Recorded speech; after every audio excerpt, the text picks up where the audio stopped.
አሰላሙ አለይኩም ወራህመቱላሂ ወበረካቱ። ሰላም እንዴት ናችሁ? የመዲ ቤተሰቦች ደህና ናችሁ ወይ?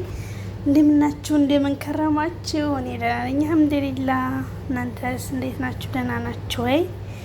ከኔ ጋር ሁሉ ሰላም አልሐምዱሊላህ። ዛሬ ይዤላችሁ የመጣሁት የኬክ አሰራር ነው። ቀለል ያለ በሻይም ቤት ውስጥ እንዲሁ ቁጭ ሲሉ የሚበላ ሻይ ነው። በሻይ የሚበላ ኬክ ነው ማለት እና ኢንሻአላህ ወደ አሰራሩ ዝገ ሶስት እንቁላል ትንሽ አንድ 30 ደቂቃ ውጭ ላይ አውጥታችሁ አቆዩት ማለት ነው። ከዛን ዝገ ዘይት አለ፣ ግማሽ ኮብ ዘይት እና ዝብዴ ማለት ነው። እንዲሁም እንደ ቅቤ ማለት ነው። ዝገ አንድ ኩባያ ተግማሽ ዱቄት አለ። ስኳር አንድ ኩባያ ተግማሽ ስኳር አለ። ባሌላ አለ። ፓውደሩም ከፈለጋችሁ ይሄንንም ማድረግ ትችላላችሁ። እዚህ ጋር ቤኪንግ ፓውደር አለ። ከዛን እቃ ደግሞ አለ ማለት ነው። አዘጋጅቻለሁኝ መስሪያውን ኢንሻአላህ። አሁን እንቁላሉን እንጨምራለን ማለት ነው። እንቁላሉን እዝን እየሰበርን እንጨምራለን እና እዚህ ግማሽ ኩባያ እንደዚህ የሚሆን ወተት አለ። ወተቱን ትንሽ ተፍሪጅ ወጥቶ የቆየ ነው። አሁን እዚህ እንቁላሉንና ስኳሩን አርጌዋለሁ ማለት ነው። ከዛ ይሄንን በደንብ ለ5 ደቂቃ ምናምን ብቻውን እንቁላሉንና ስኳሩን አንድ ላይ እንመተዋለን ማለት ነው። ቢያንስ ለ5 ደቂቃ ምናምን ኢንሻአላህ ለ5 ደቂቃ ያክል እና ውዶቼ ላይክ ሰብስክራይብ አድርጉኝ። ያው ጠፍቻለሁ አይኖ ቪዲዮ እየለቀቅኩ አይደለም። ረመዳኑ ጋር ያው ትንሽ ቢዚ ስለሆንኩ ነው፣ አልመቸኝ ስላለ ነው። ያው የሰው ቤት ነው ታውቁታላችሁ። ብቻ ቪዲዮ ለመቀረጥም ደግሞ ብዙም አልተመቸኝም። ብቻ እንዴት ናችሁ? ጾም እንዴት እያለፈ ነው?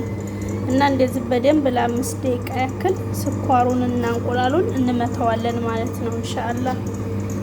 እንደልኳችሁ ዝጋ ቤኪንግ ፓውደር ባሌና ሁሉም ስኳርና ዝብዴ ከሌላችሁ ስኳሩንም ኖርማል ማድረግ ትችላላችሁ። ባሌና ማለት ደግሞ ይሄ ነው ማለት ነው። እንደምታዩት ያው ይሄ የሚረዳው ለምንድን ነው? ለሽታ ነው። ያው ኬክ እንግዲህ ኬክ የሚጣፍጥናውን ጣዕሙን የሚያመጣው ያው ይሄ ነው ማለት ነው። እና አንድ የሾርባ ማንኪያ ነው የነን ያረኩት እና አብራችሁን ቆዩ እስከ መጨረሻው። አሁን እዚህ ባሌናዬን ጨምራለሁ ማለት ነው። ቢስሚላ አሁን መልሼ ትንሽ ቀልጠዋለሁ። አያችሁት? በደንብ አዋህዶልኛል ማለት ነው። መጨረሻ ደግሞ እዚህ ላይ ቤኪንግ ፓውደሩን አንደርኳችሁ አንዱ ሾርባ ማንኪያ ቤኪንግ ፓውደር ከዱቄቱ ጋር ቀላቅለዋለሁ ማለት ነው።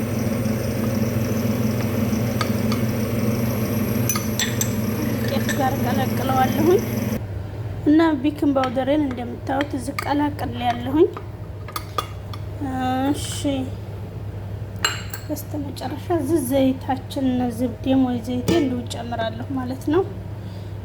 ሞቅ ብታረጉትም ለፍጥነት ግን በደንብ መቀዝቀዝ አለበት። አሁን ይሄን እናዋህድ ያለን ማለት ነው። እዚህ ወተቱን ጨምሬ ያለሁኝ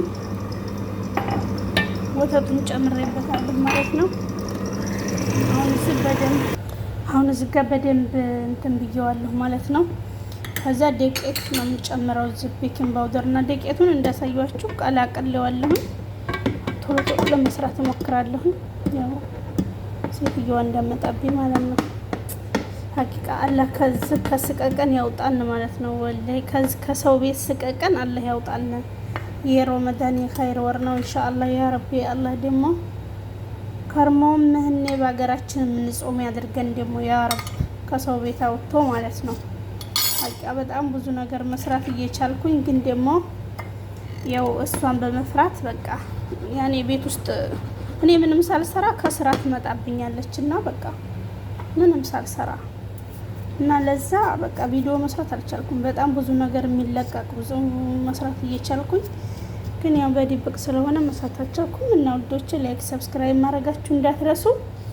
እና ሲቀጥል ወደ ኬክ ስገባላችሁ አሁን ይውዝህ ዱቄቱን ጨምሬዋለሁ። ዱቄቱን ተጨመርኩት በኋላ በጣም ብዙ ባትከልጡትም ብቻ መዋሃዱን ብቻ በደንብ ማየት አለባችሁ ማለት ነው። በደንብ ተዋህዷል የሚለውን ቸክ ታደርጋላችሁ። በደንብ አዋህዱት።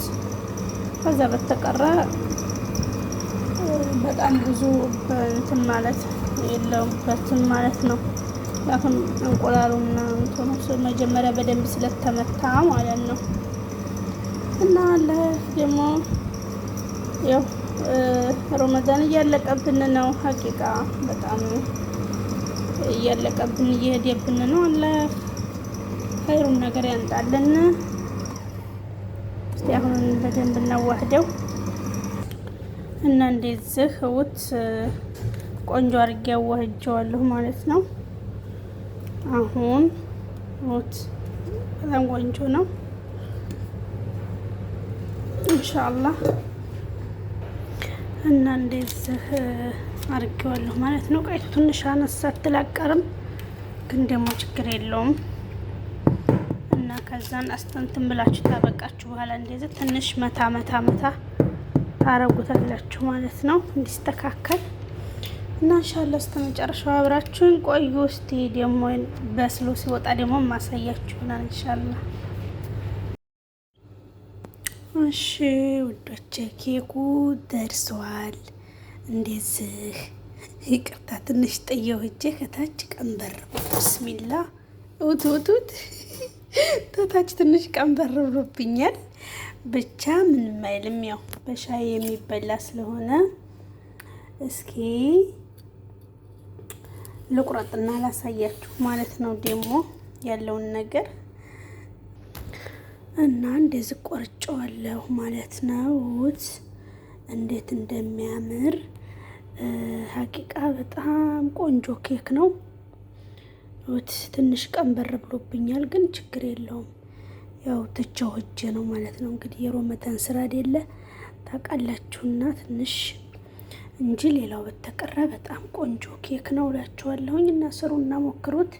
እንትብሁ በስላት አህርጉና እና እንደተቃጥሉት እሳቱን ቀነስ አድርጉት ማለት ነው እንጂ ውስጡ በጣም ቆንጆ ነው ሀቂቃ ማለት ነው። ትውት እላችኋለሁኝ። ይህንን በሻይ በጣም አሪፍ ነው እና ስሩና ሞክሩት። አመሰግናለሁኝ። ላይክ ሰብስክራይብ ማድረጋችሁን እንዳትረሱ እላችኋለሁኝ።